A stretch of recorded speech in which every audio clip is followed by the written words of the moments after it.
ஆசிய கோப்பை தொடருக்கான இந்திய அணி அறிவிப்பானது வெளியிடப்பட்டிருக்கிறது. முழு விவரங்களோடு இணைகிறார் நமது செய்தியாளர் பாலாஜி. வணக்கம் பாலாஜி. இந்திய அணியில் யாரெல்லாம் இடம்பெற்றிருக்கிறார்கள்? முழு விவரங்கள்.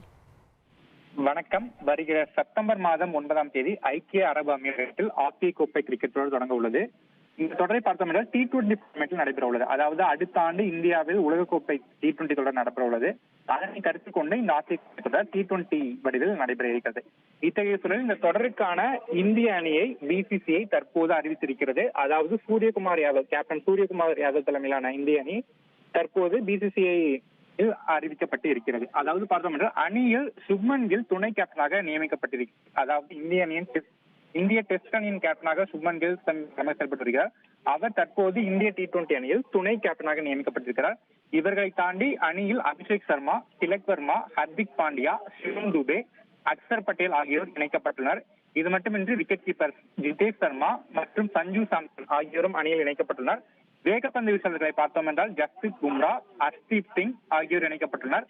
இது மட்டுமின்றி தமிழகத்தைச் சேர்ந்த வருண் சக்கரவர்த்தியும் இந்திய அணியில் இடம்பெற்றுள்ளார். வருண் சக்கரவர்த்தி, குல்தீப் யாதவ் ஆகியோரும் இந்திய அணியில் இடம்பெற்றுள்ளனர்.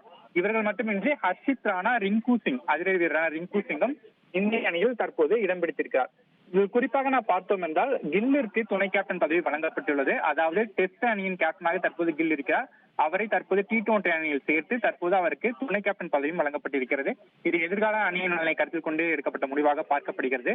இது மட்டுமின்றி இந்த அணியில் முக்கிய தவிர்த்தலாக பார்த்தோம் என்றால் ஸ்ரேயாஸ் ஐயர் அணியில் இடம்பெறுவார் என்று எதிர்பார்க்கப்பட்டது. ஆனால் ஸ்ரேயாஸ் ஐயருக்கு அணியில் இடம் கிடைக்கவில்லை. இதே போல் KL ராகுலுக்கும் அணியில் சேர்க்கப்படவில்லை. அவரும் அணியிலிருந்து நீக்கப்பட்டிருக்கிறார். இது மட்டுமின்றி சென்னை அணியின் கேப்டனாக, அதாவது IPL தொடரில் சென்னையின் கேப்டனாக இருக்கும் ருத்ராஜ் கெய்க்வாட்டும் இந்த அணியில் சேர்க்கப்படவில்லை.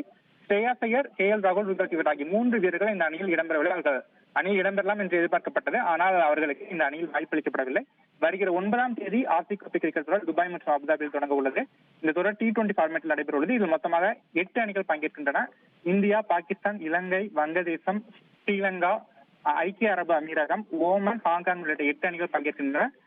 இந்த தொடரில் பார்த்தோம்னா இந்த தொடரானது முதற்கட்டத்தில் இந்தியாவில் நடைபெறுவதாக இருந்தது. ஆனால் இந்தியா பாகிஸ்தான் இடையே போர் பதற்றம் ஏற்பட்ட சூழலாலும் மேலும் கடந்த ஆண்டு சமீபத்தில் நடைபெற்ற சாம்பியன்ஸ் டிராபி தொடரில் பாகிஸ்தான் இந்தியா விளையாட காரணத்தாலும் இந்த போட்டி துபாய்க்கு மாற்றப்பட்டது. துபாயில் இந்த போட்டி தொடங்க உள்ளது. இதற்கான அணியை இந்திய கிரிக்கெட் வாரியம் தற்போது அறிவித்துள்ளது.